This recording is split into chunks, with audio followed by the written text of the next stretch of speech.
बिस्मिल्लाहिर्रहमानिर्रहीम। नाज़रीन अस्सलाम वालेकुम। मैं आपका अपना हारून कियानी और आप देख रहे हैं जी अपना फैमिली चैनल पुंछ टीवी। और सबसे पहले तमाम नाज़रीन को रमज़ान का बाबरकत महीना सबको मुबारक हो। आज हमारे साथ इसी हवाले से मेहमान हैं, हमारे ख़ास मेहमान हैं हज़रत मौलाना मुफ्ती आफ्ताब अहमद काशर साहब मौजूद हैं। सर, आपको सबसे पहले तो अपने चैनल पर खुश आमदीद कहते हैं। रमज़ान का महीना शुरू हो गया है और ये बरकतों वाला महीना है, फजीलतों वाला महीना है, क्या कहेंगे इस हवाले से? बिस्मिल्लाहिर्रहमानिर्रहीम। सबसे पहले तो हारून कियानी साहब आपका बहुत शुक्रिया कि आपने यहाँ पे हमें बोलने का मौका फराहम किया है। तो रमज़ान का महीना दरअसल जिस तरह ज़कात होती है माल की, तो ज़कात निकालने के बाद माल पाक हो जाता है, तो रमज़ान का ये महीना जिस्म की ज़कात है जो अल्लाह ताला ने एक मुसलमान के लिए रमज़ान को ज़रूरी किया है।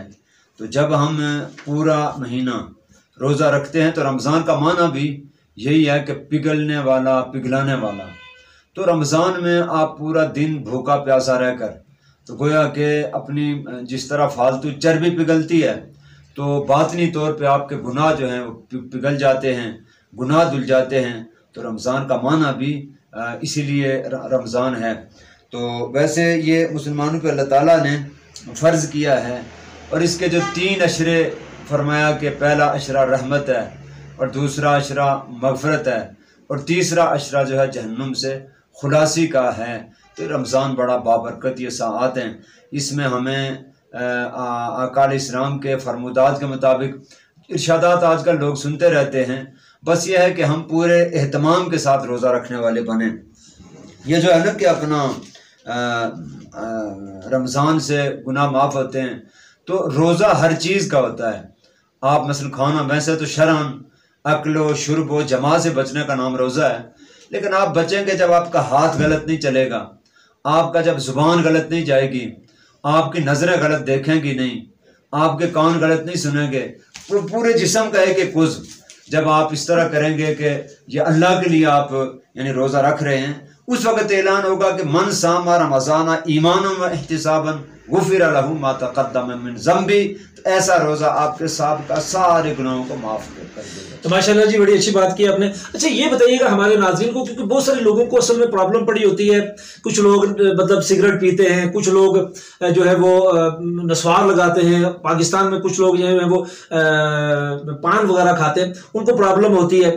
वो कौन से अवामिल हैं?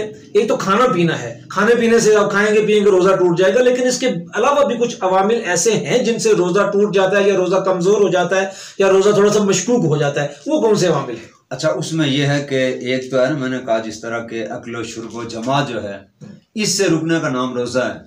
लेकिन हकीकतन अगर देखें तो रोज़े में और भी बहुत सारी चीज़ें बातनी तौर पे, मसलन आप रोज़ा रखते हैं, एक आदमी रोज़ा तो रख रहा है, हदीस में है कि ऐसा बाज़ लोग रोज़ा रखते हैं तो लेकिन उनका रोज़ा वो भूखा रहते हैं पूरा दिन, तो सिवाय भूख के उन्हें कुछ नहीं मिलता। और इस तरह बहुत सारे लोग प्यासे रहते हैं तो सिवाय प्यास के उनके हिस्से में कुछ नहीं होता। क्यों? कि वो रोज़े के आदाब का लिहाज नहीं रखते।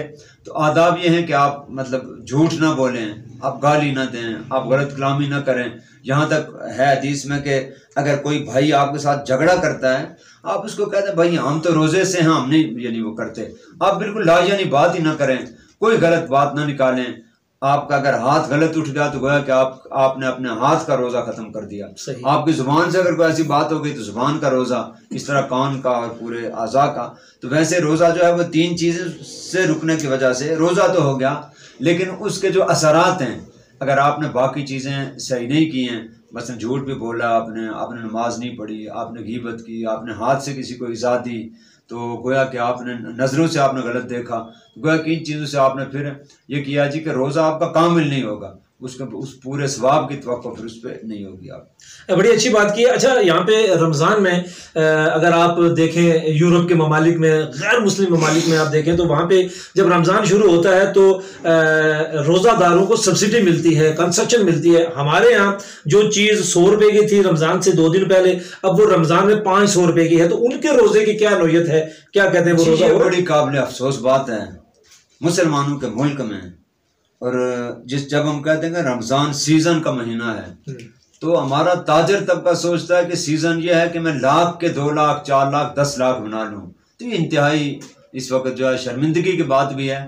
غیر مسلم ممالک کے اندر جب رمضان آتا ہے تو بہت سارے غیر مسلم کمپنیز یا غیر مسلم لوگ وہ مسلمانوں کے رمضان کے احترام میں چیزیں سستی کر رہے ہوتے ہیں، جبکہ مسلمان ملک کے اندر یہاں پہ آپ جس بازار میں دیکھیں گے، ایک تو یہ کہ اوپر سے مہنگائی بہت ہے حکمرانوں کی طرف سے، ذخیرہ اندوزی کی جاتی ہے، ذخیرہ اندوزی بہت ہے، جبکہ ہمارا دین ذخیرہ اندوزی کے بارے میں سخت خلاف بات ہے، وہ بالکل مانتے ہی نہیں. مصنوعی مہنگائی ہے اور ذخیرہ اندوزی، اس سے بھی مال حرام ہو جاتا ہے. تو اللہ تعالیٰ ہدایت دے کہ تاجر جو ہے اگر یہ ٹھیک ہو جائے تو معاشرے کے وہ لوگوں کو بہت سارا ریلیف. اچھا میں ایک آخری سوال کروں گا اور یہ ناظرین کے لیے ہے. ایک تو باقاعدہ جس طرح کے روزہ رکھنے کی اور روزہ کھولنے کی ایک نیت ہے، اب کسی کو نہیں آتی تو وہ کیا کرے؟ اگر نیت نہیں بھی آتی جی، اصل میں نیت نام ہے دل کے ارادے کا. صحیح. نہیں بھی آتی تو کوئی بات نہیں، آپ دل میں یہ تہیہ کر لیں کہ میں نے مطلب اللہ کے لیے روزہ رکھ رہا ہوں. تو وہ جو آپ روزے کی نیت کرتے ہیں اس کا بھی یہی ہے کہ وہ آپ اظہار کر رہے ہیں اپنی زبان سے. نہیں آتی نیت تو آپ دل میں اس کا وہ کر لیجیے، یعنی جو ارادہ کریں گے بس نیت ہو جائے. ارادہ آپ کر لیں. بڑا شکریہ جی. ناظرین آج ہمارے ساتھ حضرت مولانا آفتاب احمد کاشر صاحب موجود تھے اور آج ہم نے بات کی کہ روزہ کن وجوہات سے ٹوٹ جاتا ہے. آئندہ بھی ہم بات کریں گے، جڑے رہیے گا ہمارے ساتھ. اگلے پروگرام تک دیجیے اجازت، اللہ حافظ. مجاہد بک ڈیپو پانیولہ 30 سال سے آپ کی خدمت میں پیش مجاہد بک ڈیپو پانیولہ اور گردنوا کے تمام سکولز اور کالجز کی کتب اور یونیفارم دستیاب ہے. فوٹو سٹیٹ کی سہولت کے ساتھ مجاہد book depot, main road, پانیولہ، Azad Kashmir.